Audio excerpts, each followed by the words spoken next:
Objektivi është që punimet në objekt të përfundojnë në mes të muajit të ardhshëm. Muzeu Etnografik në Durrës, i vendosur në shtëpinë muze të aktorit të famshëm Aleksandër Mojsiu, vazhdon të jetë në procesin e restaurimit, pasi godina u dëmtua nga tërmeti 26 nëntori 2019. Adrianet Televizion ishte të mërkurën pranë objektit dhe mësoi se punimet po ecin normal dhe deri më tani kanë arritur në 80% të tyre. Mësohet se kanë përfunduar tavanet dhe vendosja e dyerve dhe dritareve dhe sot ka filluar dhe vendosja e pllakave në dysheme. Sipas tabelës informuese, rikonstruksioni përfundon më datën 7 maj.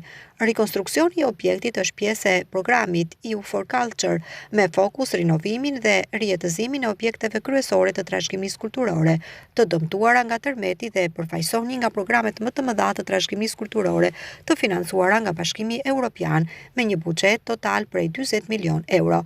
Ky objekt, veç faktit se ka banuar aktori i famshëm shqiptar Mojsiu, bart vlera urbanistike, arkitektonike dhe historike për Durrësin. Dëmtimet e shumta që mori banesa Dykaçe, Merr Çardak, e ndërtuar në qendrën historike të qytetit, detyruan autoritetit që ta mbyllin atë për turistët dhe vizitorët. Prej kohësh, ndërtesa i është nënshtruar ndërhyrjeve të restaurimit si pjesë e programit EU for Culture, që financohet nga Bashkimi Evropian dhe zbatohet nga UNOPS me partneritet Ministrinë e Ekonomisë, Kulturës dhe Inovacionit.